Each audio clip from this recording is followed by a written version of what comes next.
நல்லூர் கந்தசுவாமி ஆலயத்தின் வருடாந்த மகோற்சவ கொடியேற்றத்தின் கொடிச்சீலை இன்று காலை தேரில் பக்திபூர்வமாக எடுத்து வரப்பட்டது. நல்லூர் சட்டநாதர் வீதியில் உள்ள வேல்மடம் முருகன் ஆலயத்திலிருந்து பாரம்பரிய முறைப்படி தேரில் எடுத்து வரப்பட்டுள்ளது. வேல்முருகன் ஆலயத்தில் பூஜை வழிபாடுகள் நடைபெற்று கொடிச்சீலையானது தேரில் வைக்கப்பட்டு பக்தர்களால் இழுத்து செல்லப்பட்டு 10 மணிக்கு நல்லூர் ஆலயத்தை சென்றடைந்த கொடிச்சீலையை உபயக்காரரான செங்குந்த மரபினர் ஆலய வாசலில் இருந்து தலையில் சுமந்து சென்று ஆலய பிரதம குருவிடம் கையளித்தார். நல்லூர் ஆலயத்தை சென்றடைந்ததும் பூஜைகள் நடைபெற்றன. பொதுவாக ஆலயங்களில் கொடியேற்றத்துக்குரிய கொடிச்சீலை புனித தாம்பாளத்தில் வைக்கப்பட்டு கொடியேற்ற உபயக்காரரால் தலையில் சுமந்து ஆலயத்தை சென்றடையும். ஆனால் நல்லூர் முருகன் ஆலயத்தின் கொடிச்சீலை செங்குந்த மரபினரின் நிதி உதவியில் அமைக்கப்பட்ட சிறிய தேரில் வைக்கப்பட்டு ஆலயத்திற்கு எடுத்து செல்லப்படுகிறது.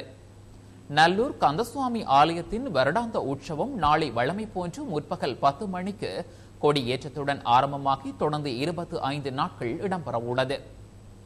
ஆகஸ்ட் 2ஆம் தேதி மாலை 5 மணிக்கு மஞ்ச திருவிழாவும், 10ஆம் தேதி கார்த்திகை திருவிழாவும், 12ஆம் தேதி ஞாயிற்றுக்கிழமை சந்தான கோபால திருவிழாவும், மாலை திருவிழாவாக கைலாச வாகன திருவிழாவும் இடம்பெறவுள்ளது.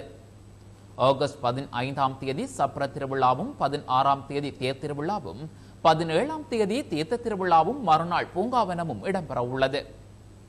ஆலய சுற்றாடலில் அடியவர்களின் நன்மை கருதி விசேடமாக போலீஸ் நிலையங்கள் அமைக்கப்பட்டு பகல் இரவு கடமைகளில் போலீசார் ஈடுபடுத்தப்பட உள்ளனர்.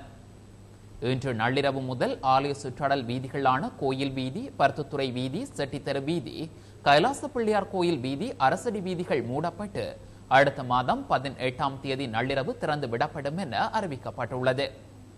இந்த வீதி தடைகளில் போலீசார் மற்றும் தொண்டர்கள் கடமையில் இருப்பார்கள் என்றும் அறிவிக்கப்பட்டுள்ளது.